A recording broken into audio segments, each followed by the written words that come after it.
Well, hi everybody, I'm Bill Whittle and this is The Firewall. You know, like many kids my age, I grew up with Mary Poppins and that proper picture of England and Englishness, the well-mannered, prudent, kind-hearted nanny teaching discipline and manners in the heart of London. Now, this last week, of course, we've seen rioters in the streets of London protesting modest cuts to the nanny state by throwing traffic signs through the windows of banks and luxury shops in order to get back at the people hoarding all of the money, namely the rich.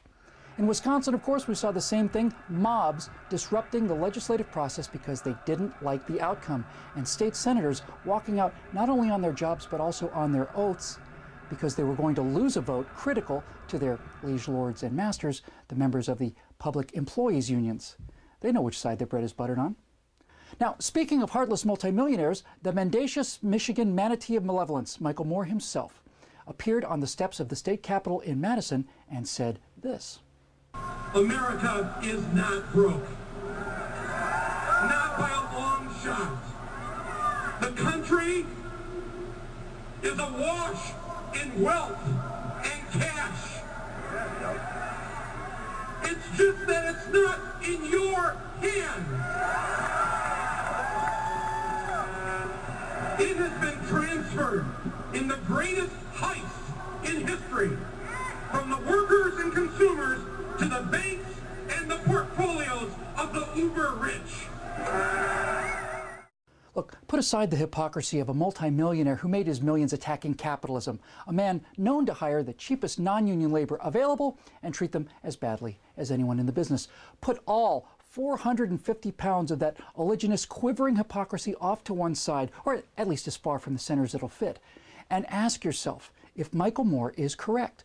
Are we in fact broke as a nation? Or is there a national resource, namely the wealthy, that have locked up all the money? Well, many of us on the right know that the left only wins when they can find one isolated sob story and sell that. Statistics, that is to say data, that is to say evidence, is usually fatal to the liberal worldview. And noted gearhead, hot rodder, statistical expert, and super genius, that'd be my friend Iowa Hawk, took a few minutes out of a busy day of gapping spark plugs and did some basic research and tried to figure out how to actually pay for the $3.7 trillion that Barack Obama and the Congress plan to spend in 2011. That's $10 billion a day, folks. Now, witness the firepower of this fully armed and operational Iowa Hawk. We've got a year to pay for. Let's start at 12:01 a.m. January 1st. Look, the only thing more evil than a rich person in the eyes of leftists is a rich corporation. Let's take the two most evil of them all, ExxonMobil and Walmart. Forget high taxes. Let's just take every penny of their combined 2010 global profits. That's $34 billion. Spending all of their money gets us from midnight on January 1st until 9:52 a.m. on January 4th. Okay, not as impressive as we hoped. So now let's take every single penny of profit, every penny from the other 498 fat cat companies on the Fortune 500, all of it. That's $357 billion. That gets us to 2 a.m. on February 9th.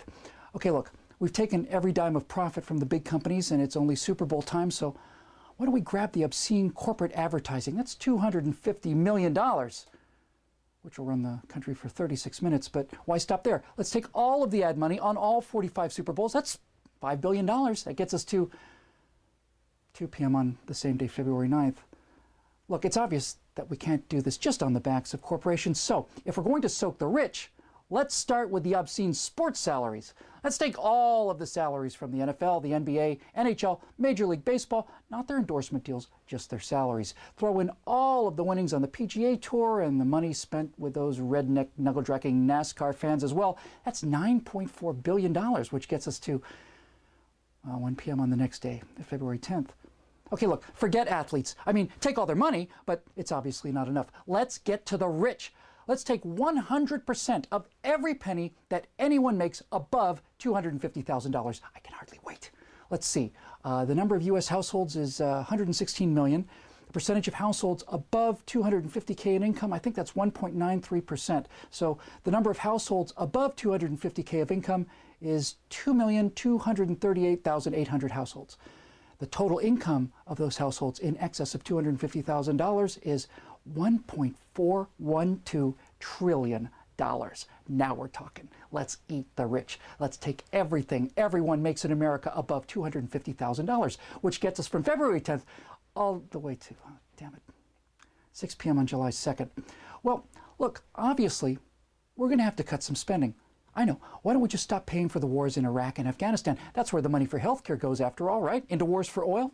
Not another dime for them. Let's just bring them all home right now. That would save us $105 billion in Afghanistan and $159 billion in Iraq for a total of $264 billion. That's enough savings to cover us until 4 p.m. on July 29th. Hey, that's blockbuster season. We need the money, so screw you, Star Wars. We're going to take every penny in movies, toys, lunch boxes, etc., the whole shebang, $25 billion. That'll knock us all the way down to 4 p.m. on August 1st.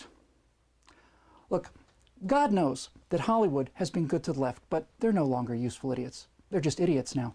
So let's evict everyone in Beverly Hills and sell their homes at current market value. 15,000 homes at $2 million per gets us another $30 billion, paying the bills through 4 p.m. on August 4th. Now, this isn't working. Michael Moore assured us that there's plenty of money out there and that it's all tied up in the rich. So, guess what? Liberal billionaires, Warren Buffett and Bill Gates, tough luck for you. $100 billion between you, they accidentally fall down the stairs at a public sector union rally, let's say. And through the inheritance tax, we keep 50% of their loot. That's another $50 billion. That gets us all the way to 4 p.m. on August 9th. All right, look. Let's get serious here. There are 398 more billionaires in America, according to the latest Forbes 400, with a combined total net worth of $1.29 trillion. A few hundred more accidents, let's say, at 50% death tax, kill them all, and take their estate tax. That's another $650 billion. That ain't hay. That gets us to 4 p.m. on October 13th. Still not there. All right, look. Let's forget this namby-pamby 50% nonsense. Kill all the billionaires and take all of their money, all of it. Take everything. And take everything from the next 100 or so of the almost billionaires, too. That gets us another 73 days until, hey, 4 p.m. on December 25th. Christmas, everybody. Almost there. See how easy this is? Now remember, this money is for America's poor, so in the spirit of Christmas, let's get rid of all that foreign aid. That saves us $50 billion, getting us to 4 p.m. on December 30th. So near and yet so far. We've still got a day and change to pay for. To cover the remaining $12.5 billion, we're unfortunately going to have to hit every single man, woman, and child in America for $40 each to pay for that final 32 hours, which gets us to 12 a.m., January 1st, 2012. Happy New Year, everybody. And what happens next? You see, we've taken all of the profits, all of the salaries, all of the assets, all of the expenses and revenues and holdings of the rich, and we've liquidated them. President Obama, meanwhile, is proposing we spend another $3.6 trillion in 2012. 1,000 billion of that is more than we take in. And that assumes $2.6 trillion in revenues, but revenues from what? We've destroyed the private capital. We've destroyed advertising revenues. We've destroyed professional sports. We've taken every penny that people have to put into new businesses to pay for things. It's all gone. We ate the rich. We ate everything they had. And we scraped through for 1 year. Now what?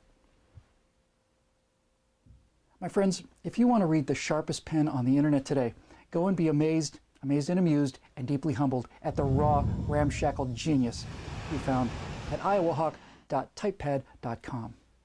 And if you think messages like these are important, well, it's up to you to keep them coming. Go to declarationentertainment.com and become a citizen producer today. I'm Bill Whittle, and we'll see you next time on The Firewall.